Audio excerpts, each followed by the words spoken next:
Thank you very much. Following on the comments that we heard from Bill, I have to acknowledge that I will not be an older adult for at least another 10 years, despite what you see. The evidence of your eyes notwithstanding. Sorry, the right one? All right. So first, I just want to acknowledge all of my colleagues. Our research as faculty at MSU is usually not an independent solo activity.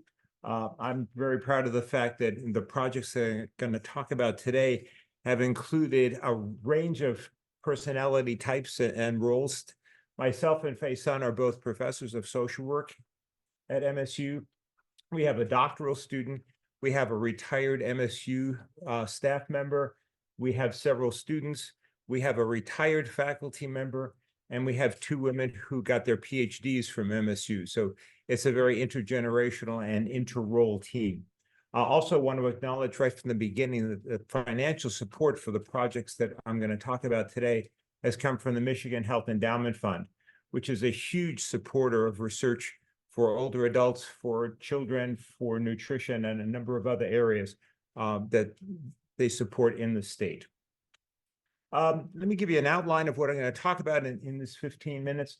I'm going to talk very briefly about the literature and how that influenced kind of our work and what the situation is out there as described by the literature.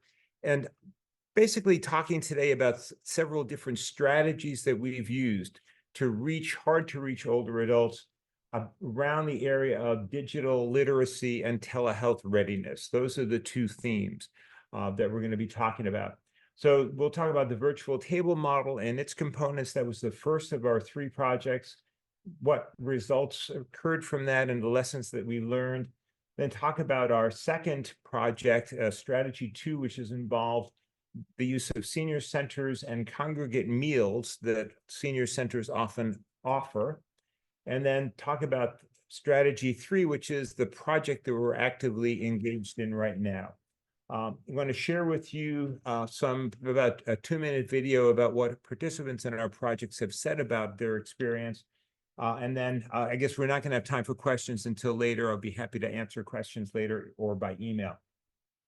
So in terms of background, in most parts of the world, technology use among older adults is in fact increasing, and yet it remains lower than most other age groups. Age is important. And older adults in general around the world have lower levels of digital literacy and digital use than other age groups. The lowest user rates are among the oldest old, less affluent, and less educated groups of older adults. Another very extensive body of literature talks about the potential role of technology, that technology can help address loneliness.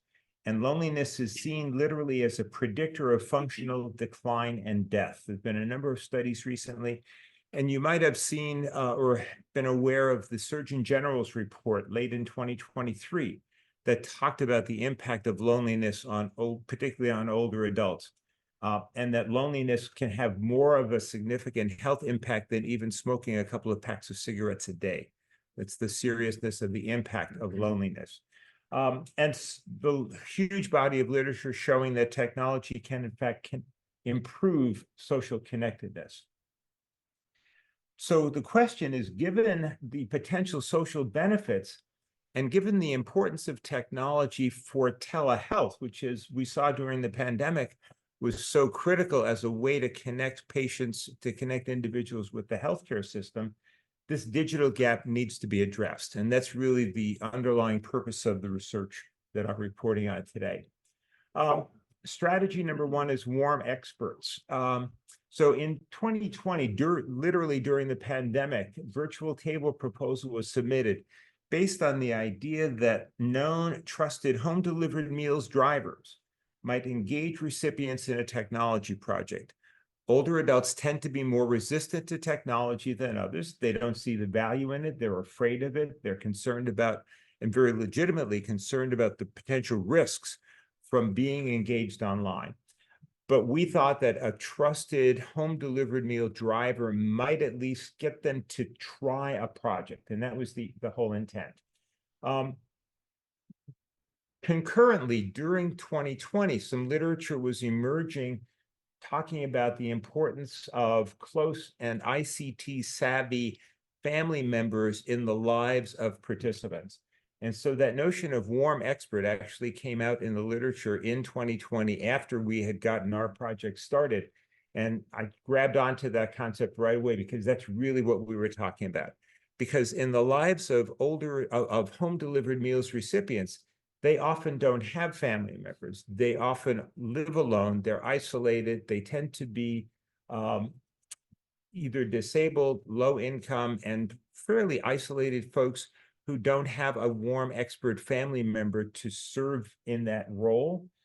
But the home delivered meals driver might in fact play that role. That was our assumption. And that's why we approached the project that way. The components of the virtual table model, and that was the first of these 3 projects. So we got consent arranged through the home delivered meals driver. We had enough funding from the Michigan Health Endowment Fund to provide a tablet to each of our participants and 6 months of self-service so that they could use the tablet and connect with it. We gave them a color printed manual covering core ICT topics. And the core topics that we covered for everyone were tablet usage, security, Gmail and Chrome basics, Zoom or Duo, which are both video conferencing tools, the use of photos, and then whatever they might choose to want to learn about. So that was being included as well. We had weekly peer tutor sessions, and it ran from 8 to 12 weeks, depending upon scheduling issues and how quickly the older adults picked up the skills, covering core topics. And then we offered 6 to 8 weeks to cover telehealth and telehealth readiness. And that was a series of sessions where we focused on what is telehealth, what's involved in telehealth, how do you prepare for a telehealth visit.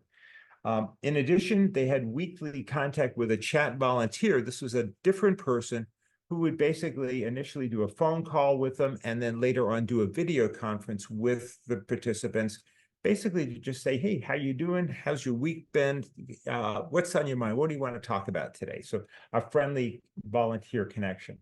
The last item on this slide, the monthly community social hour, our participants actually said to us, we want to talk to other participants. We hadn't included that in our original model. They came up with that idea and asked for it. And so we started to have a Friday evening, every other month pizza hour on Zoom and connecting our participants with the chat volunteers, with our tutors, and with those of us on the staff. Those were incredibly fun events, and that emerged from our participants. In terms of, well, this is a very simple diagram just showing what the project involves. So the virtual table participants in the center, we had the MSU team, we had the tutors who were volunteer peer tutors, and this was all done in Otsego County, by the way, so the Gaylord area. And then we had the chat volunteers, who was another set of unpaid volunteers in the community. Results, we recruited 25 participants, 20 of them completed the entire project. Among the 20 completers, the number of different technologies that they used and the frequency of their use was significantly higher at the midpoint, which was the time between the ICT training and the telehealth training, and then also sustained at the post-test after the telehealth training. Patient activation, which is a measure of, it's a measure of determining patient engagement in healthcare. It looks at things like believing that the patient role is important, having confidence and knowledge necessary to take action about their health, actually taking action to maintain and improve their health, and staying the course of their healthcare needs even under stress.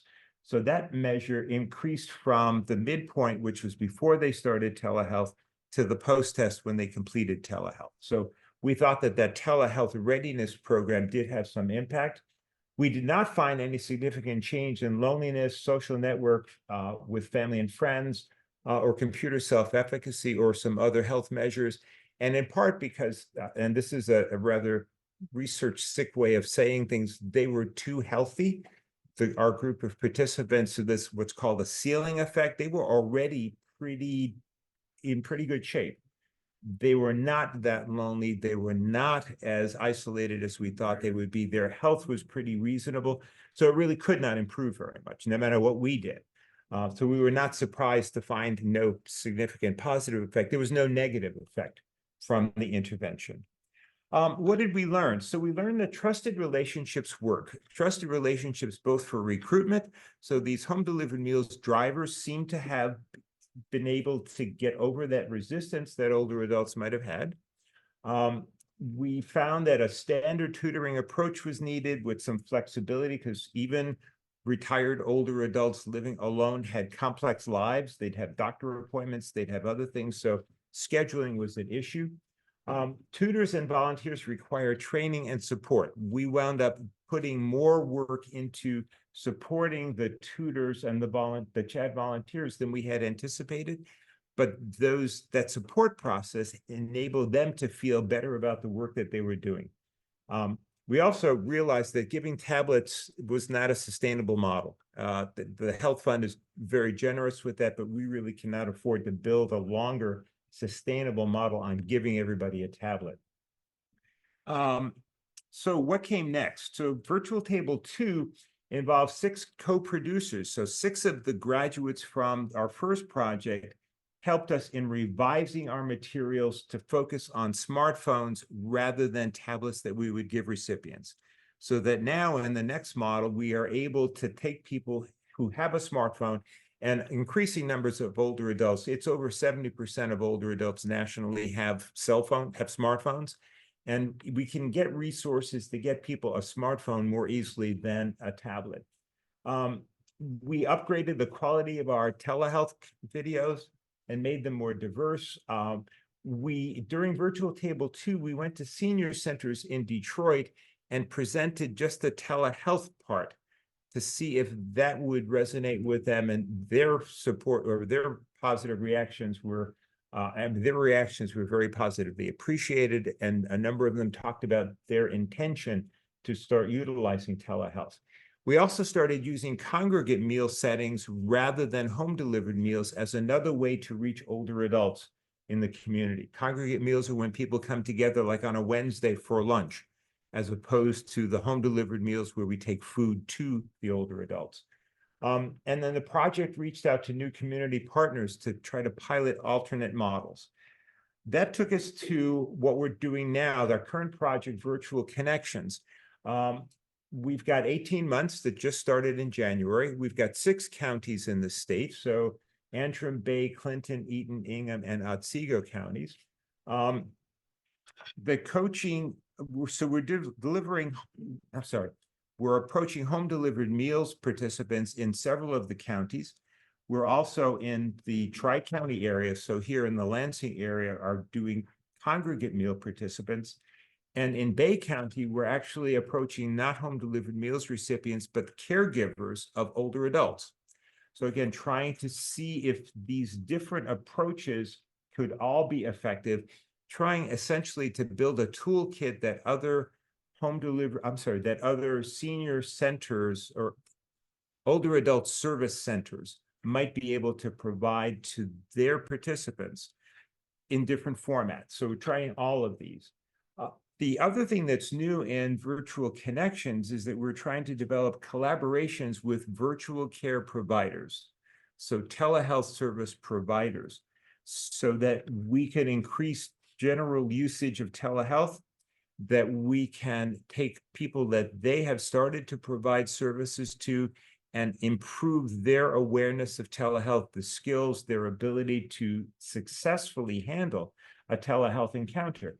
You know, you think about it as being so simple. All I have to do is get on a Zoom call with a physician, but making that relationship a successful one does take some thinking, some planning, some being ready. So the objective of Virtual Connections is to establish community-level collaboration between older adult service providers and virtual care providers to try and bring those two organizations that tend to be siloed in most communities, the healthcare system and the older adult service system, and to bring them more together. So we're looking at possibilities at the community level for those collaborations. And direct care workers is another option that we're looking at for the future. Let me share with you some comments from. My name is Sandra Maines, and I live in Gaylord, Michigan. At my age, I felt behind everyone else and everything else, and I just wanted to learn more about technology to be able to communicate better with my family and other people. I learned something that I didn't know before. I met people that I haven't met before, especially where I live. I'd like to thank Paul Freddolino at Michigan State University for all of his encouragement and help with this project. We had formal graduation ceremonies for our participants. And these are ads for My our name is Chuck, and I live in Gaylord. One thing I have learned about technology is that before I always thought I would be stupid with it. I'm not. I'm pretty confident with it. It's taught me self-confidence and my abilities to still learn. More of a favorite part would be eating. That's one of our socials. And a prospect of possible friends.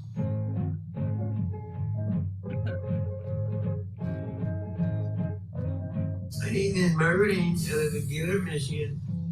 Well, I try to get involved just to get She's 83. interested in people. I learned a lot, and I didn't know how to do anything on it before. I get to do Zoom and Duo. I just keep on pushing buttons until I find the right button to push.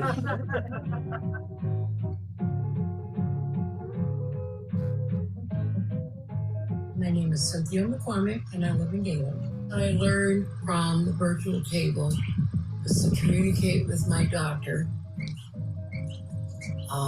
through the telehealth. I've learned to communicate with friends and family. I've learned to use my tablet myself. The reason I got involved is I wanted to learn. This is our future. Okay, thank you very much.